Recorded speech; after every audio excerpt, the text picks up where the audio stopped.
Welcome everyone, and thank you for joining us for today's webinar, How Harvard University Applies Identity to Empower Education. I'm Shay Mann, and I will be your moderator today. Today's webinar is in listen-only mode, so if you have any questions throughout the event, go ahead and submit those in the Q&A panel, and we will answer them during the Q&A session at the end of the presentation. This session will be recorded, and we will email you a link to the recorded version tomorrow. Joining us today is Scott Montgomery, Public Sector Director here at SailPoint, and our very special guest, Ken Schwartz, who is the Harvard Key Product Owner at Harvard University. Ken has a diverse 30-year career in information technology, the last 5 of which he's been with Harvard University. He has a wide range of experience garnered in the organized labor, biotech, medical device, pharmaceutical, and higher education industries.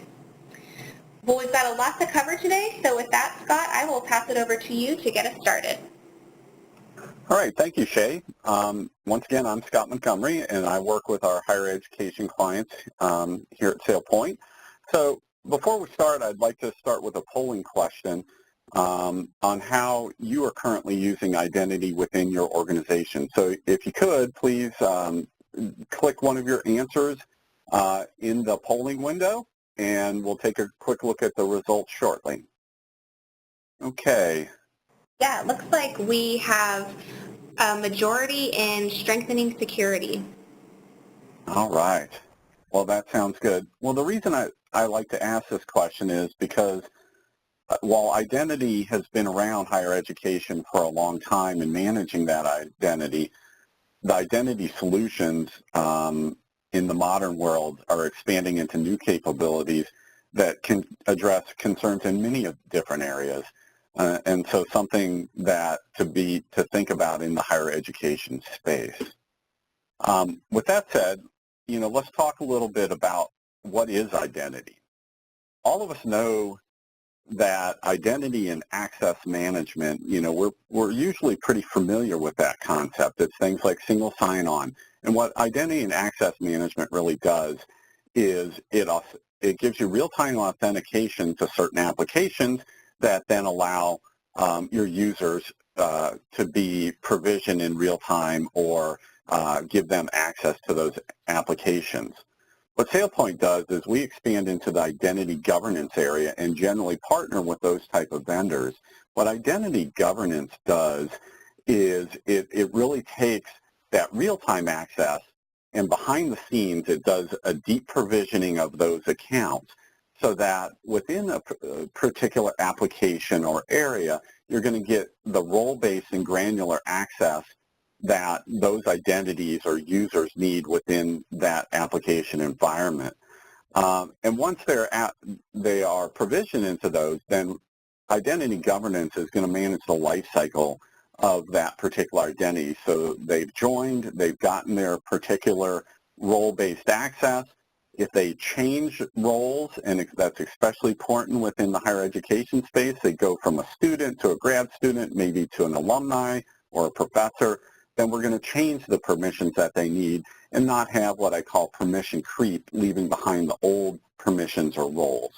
And when they leave the organization, then we're going to deprovision all of those accesses again. And the byproduct of that really, per our polling question, gives you better compliance and better security because you're able to audit all those functions and know that the right people have the right access at the right time. So with that said, what are the challenges that are faced within the higher education space? Those are, you have a dynamic user population with a truly transient set of users, like I said, that come through an institution for anywhere from 1 to 5 years and maybe stay and transition into other roles. You have multiple user personas. What I mean by that is, if you're not familiar, is somebody may be a student at the same time as being an employee and a faculty member and maybe a researcher, possibly all at the same time. What we also find within higher education is, there are just hundreds and hundreds of apps out there, right? for research, for student information, for libraries, everything you can think of, and you're all probably familiar with that landscape. How do you manage and govern access to those particular applications to make sure, number one, that it's easy for somebody to get their access to those applications, but number two, such that we're able to, again, manage the right people have the right access at the right time. And then finally, as I said, the byproduct of that is you do have to worry about these compliance type of regulations from FERPA to HIPAA. You know, universities take credit cards. You have to worry about PCI, GDPR, while European regulation is going to come in. You know, California just recently passed data privacy laws that are more strict than GDPR. So they're all things that you have to worry about, and it all goes back to that heart of identity. So with that said, I'm going to turn it over to Ken and let Ken talk to you about Harvard's approach and the journey that they've gone through with identity. So with that, Ken, I'm going to turn it over to you. Well, thank you, Scott. First, I'd like to say thanks to Scott and Larry and Schaefer and Nicole for having me here to kind of tell about a little bit of our journey that we've had over our program and where we started. So what I'll do is I'll just take a couple minutes to kind of define where we were at the time when we recognized we had this thing that we needed to expand on, what we needed out of a system coming forward, and where we landed, and then some of those lessons that we learned along the way. So first of all, when we reckoned 5 years ago, we recognized that, we were getting many complaints. We had users that had multiple accounts. As an employee, they would need to log into one system one way. As a student, they needed to log into another system a different way. And it got to be very confusing, where there were very different restrictions and requirements for those user IDs and passwords, of course, with the complexity. In addition, because there was nothing centralized, each of the schools, they were doing their own kind of thing, and some of them were a little bit more robust than others, and so there was some that had a wide, very, very manual process, very, very boutique-ish, if you will, and some of them where they had some automation, but not a whole lot. And what that led to was really, the collaboration amongst the faculty, students, and staff was pretty minimal. It was very difficult to do. And so we realized that, that's something that we needed to really take advantage of. And because we had so many different systems provisioning into different places, there were multiple places where we were potentially open for attack by bad actors. And we were looking to really kind of lock that down in a sort of way, and we could provide a standard or a single sign-on over and above all of those accounts. And as Scott was mentioning, we were lacking an ability to handle multiple affiliations with and how they interacted with each other at any point in time for any particular identity. So from there, what we realized is what we needed, right? In the tenets of the program, we decided we want to reduce this confusion and frustration that we've had from all of our constituencies regarding these multiple accounts. We wanted to have a uniform and predictable way of provisioning and deprovisioning these accounts and services for all of our affiliates across the board, not in the same fashion, regardless of what school they were attending, or perhaps they were attending multiple schools at the same time. So we needed to have a way for that, and we needed to be able to do that in near real time, because you really can't tell, and as some of you in the higher ed will attest to, that if someone comes on campus as a VIP, you can't say, well, come back next week, we'll have your accounts all set, ready to go. That just doesn't work. So we want to have it as real near time as possible. And part of that, in taking all of those structures and extending that and be able to extend it across the university, so that we could say for the graduate school, that your systems and processes will be handled in the exact same way that we do for, say, the medical school or even the Faculty of Arts and Sciences schools. So it's a consistent and a uniform process that it's an easier sell across the board that way. But at the same time, it had to be flexible enough to incorporate these changes in short order. There are little nuances, as you can tell, that one school wants to do one thing differently than another school, even though they're both doing the same thing with their students. One has to be a little bit differently than another. So where we landed was this. We recognized that as important as it is to know who a person is, it's even more important to understand how we know that person and how we know that at any point in given time.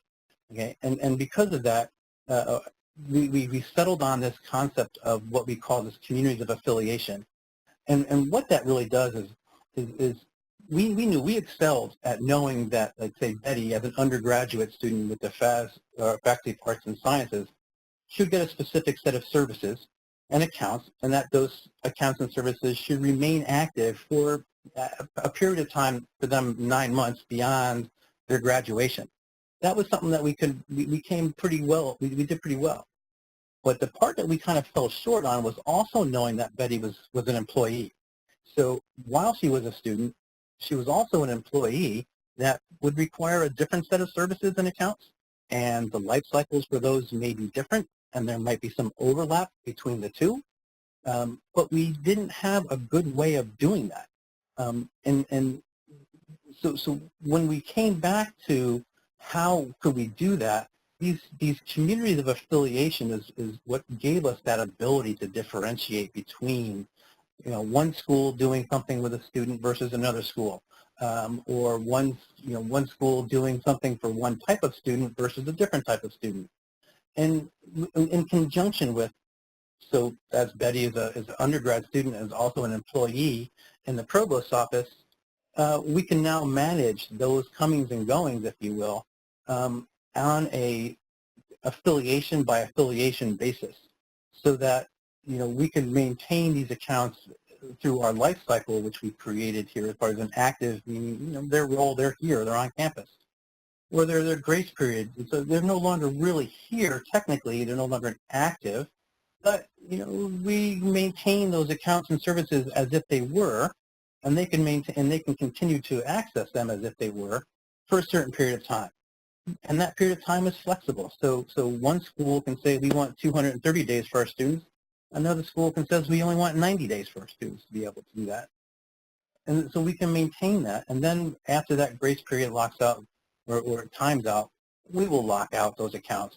We don't deprovision them at that point in time because we give it till, we want to make sure that we truly are separating with that individual. And once we do have that, when we go through that lockout period, we'll separate, and at that point, we'll do the deprovisioning. So that whole process of being able to identify and tag and kind of maintain the accounts and services happens every 15 minutes for us. So we will, reevaluate somebody every 15 minutes and provision or deprovision as appropriate based upon how we see that individual at that moment in time. So Scott mentioned the multiple personas. It's very accurate to state that, as a faculty member or a staff member can also be a student. And those personas, they are quite different. But when you combine that one individual holding multiple roles, it takes on a whole new life. And so there are times when the persona in and of itself is more about the definition of how to treat someone rather than how someone is perceived. And so we put that into place. It seemed it was working very well for us. And it was a process that happened over several years, and there were some realizations that we some lessons that we took away from this. And the first and foremost is that we really needed buy-in from the top, because this is sometimes a fundamental change. in the sense that if you want to have buy-in across the board, then you need to have support from the very top. Otherwise, you really will have a lot of resistance. Some schools will say, well, everything's working just fine for us as it is. We don't see the need to change, and so we won't. And unless there's a driver really kind of reinforcing the fact that they should, you're not going to get as far as you want or you feel you should be. And as part of that, you go into this process with a certain frame of mind and thinking that certain things would be okay to do. But as you come along, you realize that that's not actually the case. So it really is important to embrace the change and embrace the fact that there are differences in doing things. And sometimes it requires thinking out of the box. Sometimes the slightest recommendation may turn out to be the key that solves a major issue that you didn't even think about. So along the lines of when you're doing this, the socialization of the thought processes and as you're moving forward through your platform, through your program, and through the challenges, it's important to be transparent and also make sure that you have buy-in from the major stakeholders and that they bring those along, and you have that socialization as widely and as broadly as you possibly can, so that there's a lack of misunderstanding, if you will. So, and another important thing is you may not necessarily, at the beginning of the process, you may not necessarily know what the end solution is going to completely look like 100%, but you'll have a good idea. And with that, you understand that the provisioning and deprovisioning of the accounts and the life cycle of those is just part of that solution, and you can create your bigger solution with this one piece as a smaller part of it to tackle each one individually. And as part of another issue we learned is that we've partnered with, we realized we can't do it on our own, and so we knew that we needed some support. We knew that we would need some help, and not being afraid to ask for that help, we looked for providers that would help us along our way, but not only just tell us what to do, but show us and kind of like help us along and nurture us as well. And as part of that is training, right? We wanted to make sure that our people understood what was happening. At the same time, it was being done in conjunction with our vendor and our third party. And we found that embedding those folks with us as closely as we can in our processes was an immense help. So we would include, those in our weekly, in our daily stand-ups, in our weekly meetings, in our conference calls. We had instant messaging. We had some folks on-site and off-site, and it all became a very cohesive type of partnership that worked very well, and it actually sped up the process and got us to the point where we felt that we could be in our stages. So, and I guess lastly, I would say to think of your overall project in phases or stages, and kind of take little chunks at a time, knowing that from what we first did, we first started provisioning a set of accounts for one of the schools, and once we showed and we were proving that would work well, we then expanded it out and started incorporating other schools and started to take over that functionality for them as well. And it's also a major collaboration. Transparency is big, as well as making sure that you have your major stakeholders involved in the process right from the very start. Let's see. So with that, I guess I will pass it back to Shay. If you have any questions, I'd be glad to answer any or all. Thank you, Ken. Perfect. Yeah, just a reminder to everyone, if you have a question, go ahead and type that into the Q&A panel on the side of your screen, and we will answer as many as we can in these next few minutes. So we've got a couple already. Let's just dive on in. Ken, this looks like one for you. So how long did it take to get from the starting point to seeing some results? Great question. If you think of the results of the non-tangible results, where we are starting to get buy-in from different schools and the different players in the arena, that was a short order. We had maybe 4, 5, 6 months worth of really trying to sell that. And the point in time when we actually started seeing the provisioning and taking over that work was about a total of about 8 to 12 months for phase 1. Great, thank you. Okay, another question. What was important to you when selecting a partner for your identity journey? The collaboration with that partner was very important in the sense, as I mentioned, we were able to have individuals embedded with our own team, and that was an immense help. I think it's really shortened the process overall, and I would recommend highly that whatever you can do to do that. Excellent, thank you. Okay, here's another. What was the catalyst that started you down the path to building an identity governance program? What really kicked it all off? So like most things, things are born out of necessity.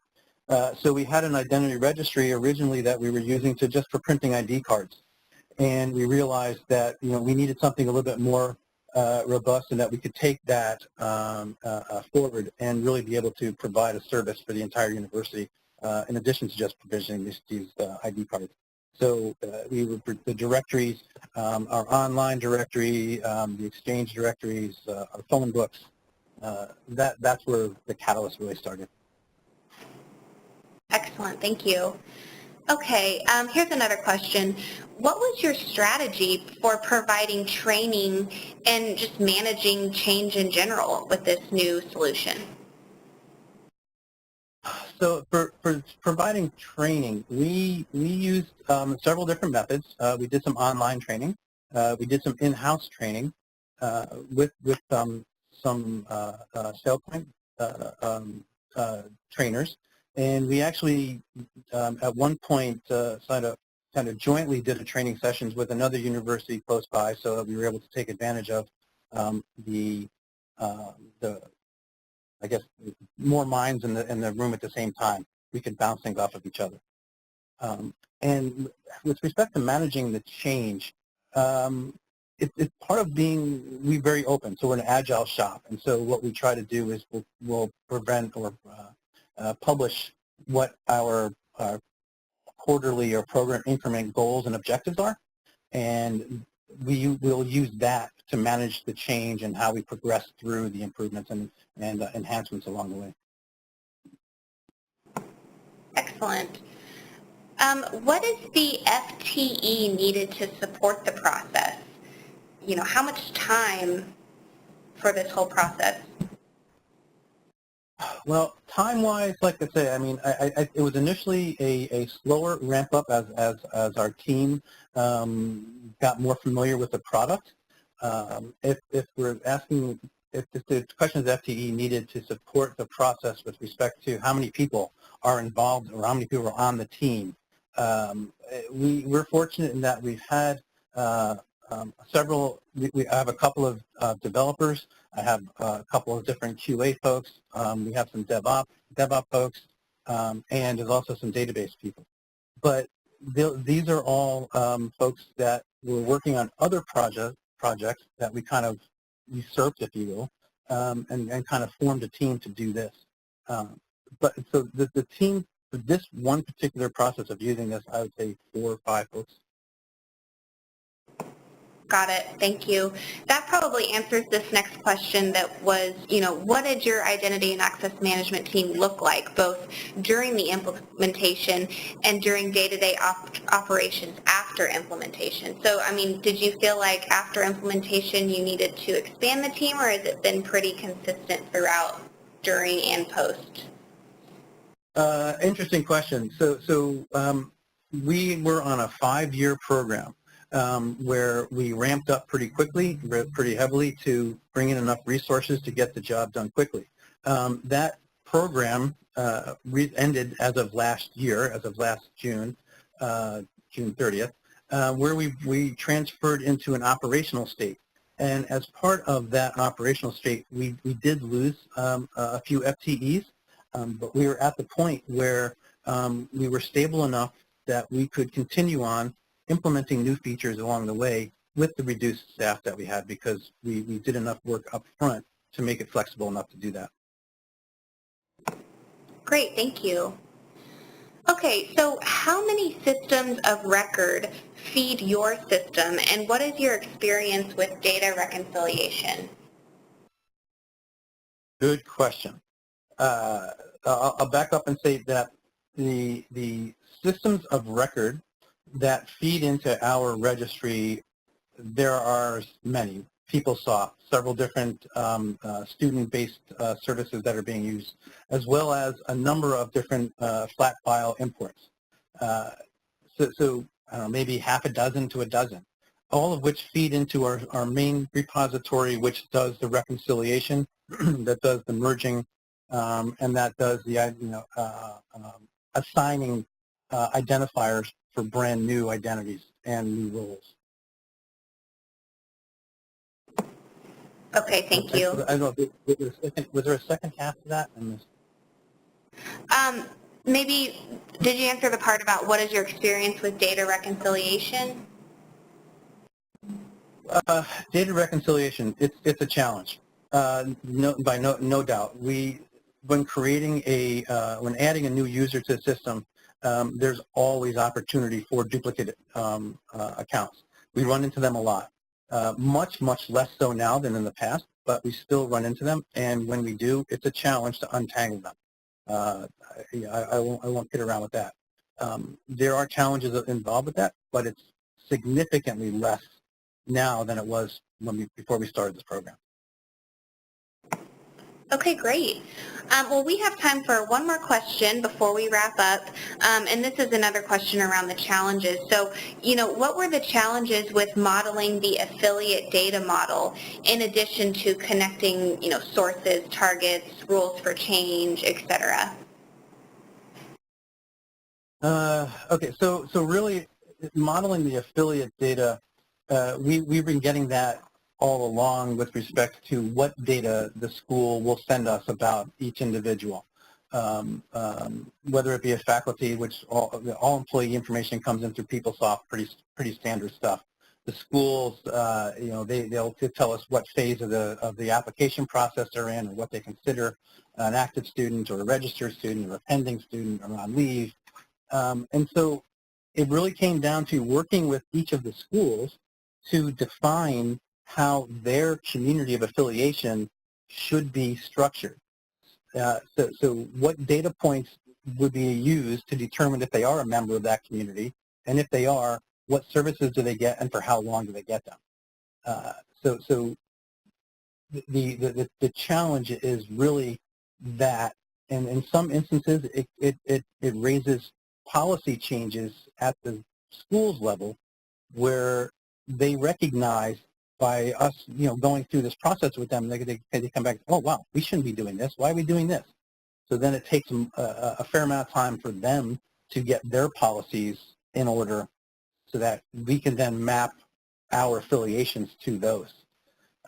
So that's why I say it becomes very important to have a very open and collaborative effort with as many stakeholders as possible. Excellent, Ken. Thanks so much for that. Well, that is all the time that we have for questions today. Everyone, keep an eye out for an email from us tomorrow. That will include a recording of today's webinar, and we'll also send you a complimentary solution brief that discusses, how to balance security and open culture with identity. If you'd like to learn more, go ahead and contact us using the information on your screen, and we'll get you in touch with an identity expert and answer any more questions that you have. So with that, Scott and Ken, thank you for your presentation today. Thanks to everyone who joined us, and we hope you have a wonderful rest of your day. Thank you.